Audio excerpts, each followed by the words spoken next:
नमस्कार दोस्तों, स्वागत है आप सभी का टीएलटी टूर गाइड में।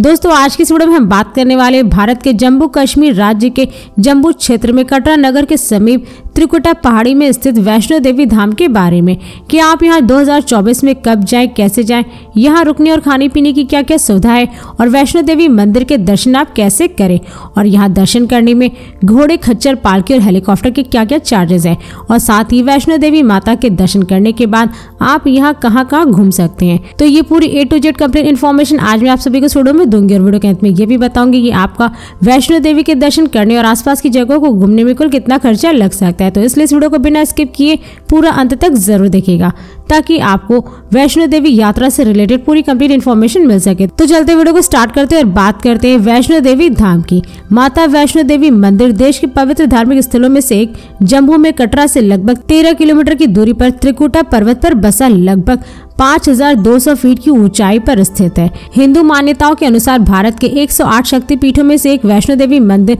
देश में ही नहीं बल्कि विदेशों में भी अपनी एक खास जगह रखता है, जिससे कि वैष्णो देवी को माता रानी और वैष्णवी के नाम से भी जाना जाता है। और कहा जाता है कि जिस स्थान पर माता वैष्णो देवी ने भैरवनाथ का वध किया था वह स्थान भवन के नाम से जाना जाता है। और माता वैष्णो देवी हिंदू धर्म की आदि शक्ति के रूप में जानी जाती है, जो माता दुर्गा का ही एक स्वरूप है, जिनके दर्शन करने के लिए काफी संख्या में यानी कि लाखों करोड़ की तादाद में श्रद्धालु देश विदेश से वैष्णो देवी धाम तक पहुंचते हैं। दोस्तों अब बात करें कि आप वैष्णो देवी मंदिर के दर्शन करने कब जाए। वैसे तो आप यहां पर दर्शन करने के लिए कभी भी किसी भी समय जा सकते हैं, लेकिन वैष्णो देवी धाम जाने का सबसे सही समय अक्टूबर से मार्च और अप्रैल से जून तक के महीनों का माना जाता है, क्योंकि इन महीनों के दौरान बहुत सारे त्योहार होते हैं, जिनमें नवरात्रि, दुर्गा अष्टमी, दिवाली आदि जैसे कई सारे त्योहार होते हैं, जिससे कि यहाँ पर दर्शन करने के लिए लाखों की संख्या में श्रद्धालु यहाँ पर आते हैं।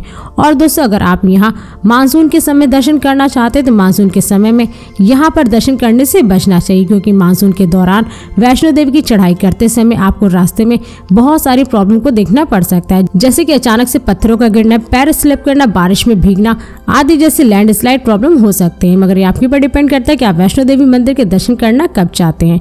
दोस्तों अब बात करें कि आप वैष्णो देवी मंदिर कैसे पहुंचे। वैसे तो आप यहाँ पे बाई ट्रेन, बाई प्लेन और बाई बस बहुत ही आसानी से पहुंच सकते हैं। दोस्तों यदि आप वैष्णो देवी मंदिर ट्रेन से जा रहे तो यहाँ का निकटतम railway station Katra railway station है, लेकिन यहाँ देश के कुछ ही प्रमुख शहरों के रेलवे स्टेशनों से ट्रेनें आती हैं और कटरा से वैष्णो देवी मंदिर की दूरी लगभग 13 किलोमीटर है।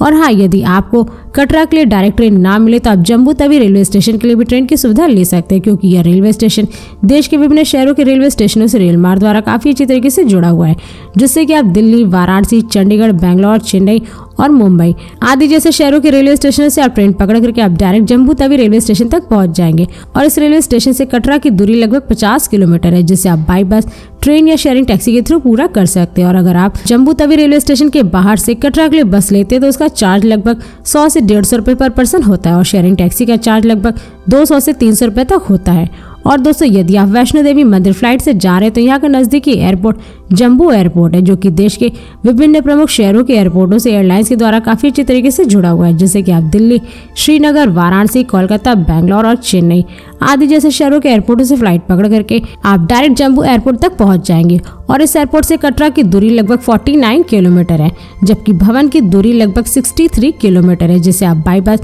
या रिजर्व टैक्सी के थ्रू पूरा करके कटरा पहुंच सकते हैं। और दोस्तों कटरा वह जगह है जहां से वैष्णो देवी धाम की चढ़ाई शुरू होती है, इसलिए अगर आप जम्मू एयरपोर्ट के बाहर से कटरा के लिए बस लेते तो उसका चार्ज लगभग 100 से 150 रुपए पर पर्सन होता है और रिजर्व टैक्सी का चार्ज लगभग 800 से 1000 रुपए तक होता है।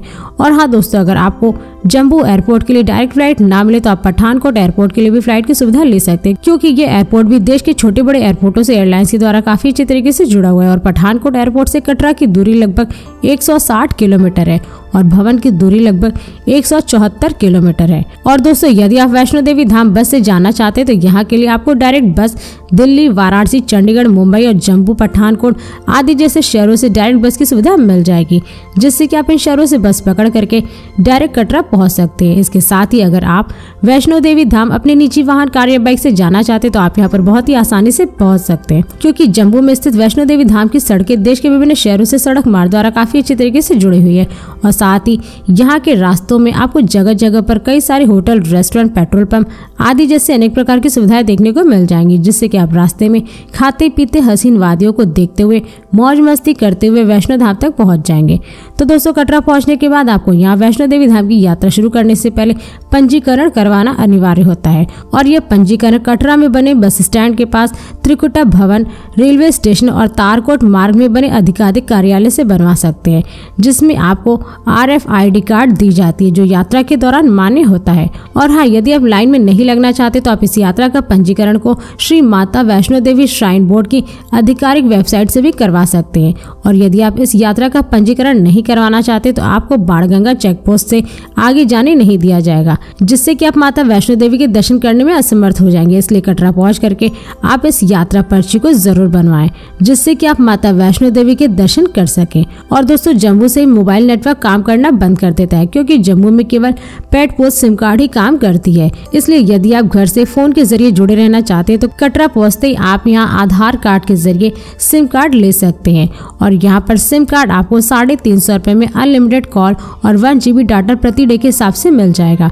इसके अलावा आप कटरा से वैष्णो देवी धाम की यात्रा करने से पहले अपने साथ कुछ नॉर्मल दवाइयाँ, गर्म कपड़े, पानी की बोतल, खाने पीने की चीजें आदि जैसे सामानों को आप अपने साथ जरूर रखें।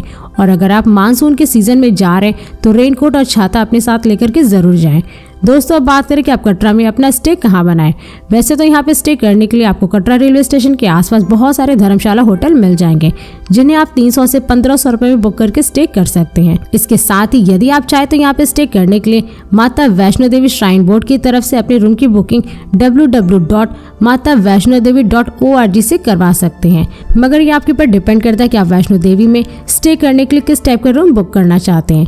दोस्तों, बात करें कि वैष्णो देवी में खाने पीने की क्या सुविधा है। वैसे तो आप यहाँ पे जहाँ भी स्टे किए वहीं पर आप सभी को खाने पीने के लिए हर एक प्रकार की शुद्ध शाकाहारी भोजन मिल जाएगा। लेकिन अगर आप वहाँ पर खाना नहीं चाहते तो आपको कटरा रेलवे स्टेशन के आसपास बहुत सारे प्राइवेट होटल, रेस्टोरेंट और स्ट्रीट फूड वाले देखने को मिल जाएंगे, जहाँ पर आप जा करके लगभग 100 से 150 रुपए में पर प्लेट भोजन कर सकते हैं। इसके अलावा माता वैष्णो देवी धाम में गुलशन कुमार का लंगर भी चलता है, जहाँ पर आप टोकन कटा करके निःशुल्क भोजन कर सकते हैं। तो चलिए दोस्तों, बात करें कि आप कटरा से वैष्णो देवी धाम तक की चढ़ाई कैसे करें। वैसे तो कटरा से भवन के बीच कई सारे पॉइंट हैं, जिनमें बाणगंगा, चरण पादुका, इंद्रप्रस्थ, अर्धकुंवारी, गर्भजून, हिमकोठी, सांझी छत और भैरव मंदिर शामिल है। लेकिन इस यात्रा का मीट पॉइंट अर्धकुंवारी है। तो दोस्तों, कटरा से भवन तक पहुंचने के लिए आपके पास 2 ऑप्शन है। पहला कटरा से तारकोट और दूसरा बाणगंगा। जबकि तारकोट से भवन की दूरी लगभग 12 किलोमीटर है और बाणगंगा से 9 किलोमीटर है, जिसे आप पैदल या घोड़े खच्चर पालकी से पूरा करके माता वैष्णो देवी के भवन तक पहुंच सकते हैं। यदि आप वैष्णो देवी धाम तक पहुंचने के लिए तारकोट वाला मार्ग चुनते हैं तो इसमें आपको कम चढ़ाई करनी होती है। और वहीं अगर आप बाणगंगा वाले मार्ग से भवन तक पहुंचना चाहते हैं तो इसमें आपको खड़ी चढ़ाई देखने को मिलेगी। तो दोस्तों, कटरा से बाणगंगा पहुंच करके आप यहाँ स्नान कीजिए और माता के चरण पादुका के दर्शन करिए। और दर्शन करने के बाद आगे पहुंच जाएं अर्धकुंवारी। दोस्तों, अर्धकुंवारी वह जगह है जहाँ पर माता ने 9 महीने तक गुफा में रह करके समय व्यतीत किया था। और हाँ, यदि आप तारकोट वाले मार्ग से वैष्णो देवी पहुंचते तो इस मार्ग में भी आपको कई प्रकार की सुविधाएं देखने को मिल जाएंगी, जिसमें श्राइन बोर्ड द्वारा langar, medical store, tea stall, rest करने की व्यवस्था, रेस्टोरेंट आदि जैसे अनेक प्रकार की सुविधाएं तारकोट वाले मार्ग में मिल जाएंगे, जिससे कि आप रास्ते में खाते पीते मौज मस्ती करते हुए पहुंच जाएंगे अर्धकुंवारी। इसलिए दोस्तों, आप चाहे किसी भी मार्ग से जाए, आपको पहुंचना पड़ेगा सबसे पहले अर्धकुंवारी। तो दोस्तों, अर्धकुंवारी पहुंच करके आप माता के दर्शन करिए और शाम के समय माता की भव्य आरती को देखिए। और इस गुफा में दर्शन करने के लिए आपको बैज बना करके भेजा जाता है, क्योंकि यहाँ संकरी गुफा में माता विराजमान है। और साथ ही यहाँ पर दर्शन करने के लिए आपको टोकन भी दिया जाता है, क्योंकि इस गुफा के दर्शन करने में लगभग 4 से 6 घंटे का समय और नवरात्रि के दिनों में लगभग 8 से 10 घंटे का समय भी लगता है, जिससे कि 1 नाइट यहाँ पर आपको स्टे बनाना पड़ता है। और यहाँ पर स्टे करने के लिए आपको माँ वैष्णो श्राइन बोर्ड की तरफ से रूम डोमेट्री मिल जाएगी, जिन्हें आप maavaishnodevi.org की वेबसाइट पर जाकर के ऑनलाइन बुक कर सकते हैं। और साथ ही यहीं पर आपको लगभग 100 रुपए में कंबल भी दिया जाता है और फिर नेक्स्ट डे कंबल वापस देने पे आपको तुरंत पैसे मिल जाते हैं। तो दोस्तों सुबह सुबह रूम से फ्रेश होकर के निकल जाए अर्धकुंवारी से भवन की तरफ। और अर्धकुंवारी से भवन की दूरी लगभग 5 किलोमीटर है, जिसे आप पैदल, घोड़े, खच्चर या पालकी से पूरा करके माता के भवन तक पहुंच सकते हैं। यदि आप अर्धकुंवारी से माता वैष्णो देवी भवन तक के लिए घोड़े खच्चर लेते तो उसका चार्ज लगभग 600 से 1000 रुपए पर पर्सन होता है और पालकी का चार्ज लगभग 2000 से 3000 रुपए तक पर पर्सन होता है। और हाँ दोस्तों, इसके अलावा यहाँ बैटरी कार भी चलती है जिसका चार्ज लगभग भवन तक का 400 से 600 रुपए तक होता है। और यदि आप कटरा के हेलीपैड से हेलीकॉप्टर का प्रयोग करते हैं तो कटरा हेलीपैड से हेलीकॉप्टर पकड़ करके आपको पहुंचना है सांझी छत। सांझी छत वो जगह है जहां पर आपको अनेकों श्रद्धालु हेलीकॉप्टर से उतारते हैं, जिसका चार्ज लगभग आने जाने का 3000 से 3500 रुपए पर पर्सन होता है। और इस हेलीकॉप्टर की ऑनलाइन बुकिंग आप matavaishnodevi.org की वेबसाइट पर जाकर के कर सकते हैं। और सांची छत से माता वैष्णो देवी के भवन की दूरी लगभग 2.5 किलोमीटर है, जिसे आप पालकी या घोड़े खच्चर से लगभग 200 से 300 रुपए में पूरा कर सकते हैं। तो दोस्तों मंदिर तक पहुंचने के बाद आपको मंदिर से कुछ ही दूरी पर लॉकर देखने को मिलेगा, जहां पर आप लॉकर लेकर के टोकन कटा करके अपने जूते, चप्पल और अपने सामानों को निःशुल्क जमा कर सकते हैं। और यही पास में ही आपको शौचालय भी देखने को मिल जाएगा, जहाँ पर आप कुछ रुपए दे करके फ्रेश हो सकते हैं। और फ्रेश होने के बाद आप रास्ते में प्रसाद लेकर के माता का जयकारा करते हुए पहुंच जाएं माता वैष्णो देवी के भवन तक, जहां पर आप गर्भगृह में पहुंच करके माता वैष्णो देवी के 3 स्वरूप माता लक्ष्मी, माता काली और माता सरस्वती के 3 पिंडियों के दर्शन करिए, मत्थे टेके अपनी मनोकामनाएं मांगे।